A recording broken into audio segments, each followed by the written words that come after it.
Okay, so now you've defined your objectives. What do we do with that information? How does it help us further our careers or maximize the amount of energy that we're putting into something? Well, to really get the benefit out of defining your objectives, we first have to understand what success is, what success in those objectives is, because they will not always align. You'll have a 3 to 5 year goal, which you may have to do something in the quarterly goal setting period, that 3 month period, that will go against what you're trying to do in that 3 to 5 year plan. But if you understand what success is in each of those projects, in each of those areas, it's going to help you, again, just make the decision making process easier and to be less hard on yourself if something isn't going well, or harder on yourself if you're being lazy, if you're just not performing the way that you want to. So, what is success? Well, on a project basis, it can be tricky, right? Because what is it that you're looking at of a certain project? If you're doing a spec commercial, if you're doing an actual commercial, there's lots of different variables that you can judge success by. Are you proud of the finished product?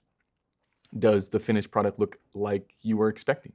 Were you able to take a game plan and action that game plan and execute it to the best of your abilities and get something that aligns with what you thought it would be? That's one way to consider success. And are you proud of the project? That's a completely different way. You may start a project thinking it's going to look like The Revenant, and it ends up looking like Blair Witch. And even though you might be proud of it, you weren't successful in the area of executing the plan that you came up with. You thought you could pull off The Revenant, and you ended up pulling off Blair Witch. I don't know if I'd call that successful. So there's that aspect of success on a project. Then did you get along with the people that you were working with, your collaborators? Did you enjoy the process? Were you respected in the process?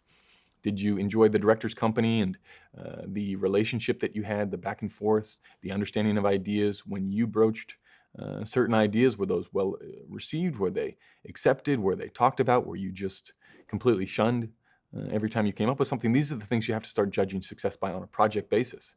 So be very objective in your goals every single project, so you can tell, well, is this good? Was the lighting good? Well, was the lighting what I thought it would be? Did it match up to my expectations, to the references that the director sent through? Was the director happy? Is that the success of the project? Was the production company happy? All these things we have to determine what we are looking for a successful project. And I would say it's a combination of those things, but you're not always going to tick everything off the board. Sometimes things will change, and maybe you might not be super proud of a project, but the director will love it or the production company will love it, and that will lead to more work. So it's not always, like I say, they don't always align. The goals that we've come up with and the objectives that you defined in the previous module, those aren't always going to align with what makes a successful project. Because say you work on something that you might not be super proud of, but the production company loves it or the director loves it, and then they get you on another project which you end up being proud of, which you have the opportunity to explore areas that you haven't done before, that you're interested in, that can help propel your future because you get elements for your reel, or you get a certain look that you hadn't achieved before, or you're able to play with certain toys that you hadn't had access to before.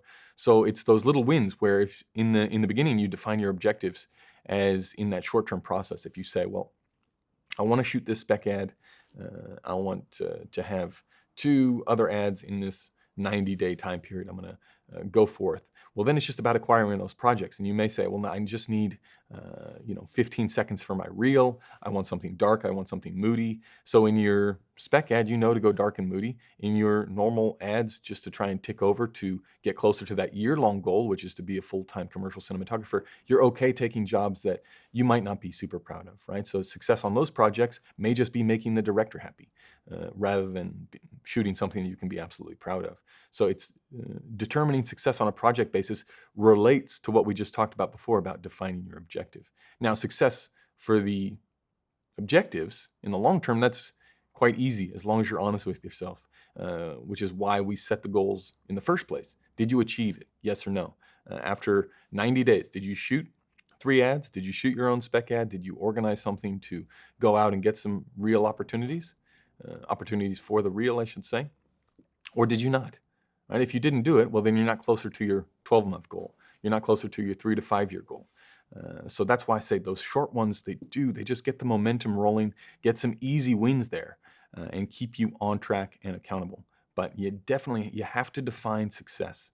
What are you looking for from every single project? Because if you're going out there right now, I can tell you, as a commercial cinematographer, there's just no way that you are going to be proud of everything that you shoot. It's not possible.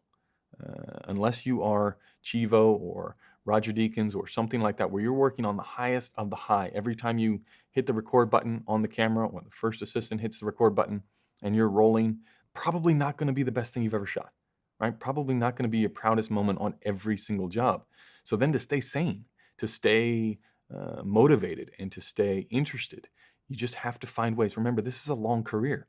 You're going to be doing this for an extremely long time. So you need to make sure that you stay motivated, that you stay on the right track, that you got your mental game down, so that you can allow yourself to make a living, right? You have to. There will be jobs where you're not going to be super into the product, or you're not going to be super into the director or the production company, or maybe there's somebody shitty on set. You still have to find ways that you can judge success, judge how you're doing on your tracks to your longer term objectives, to that 12-month goal, to the 3 to 5 year plan. This is why we do it, because it's not going to be easy. It's a long process.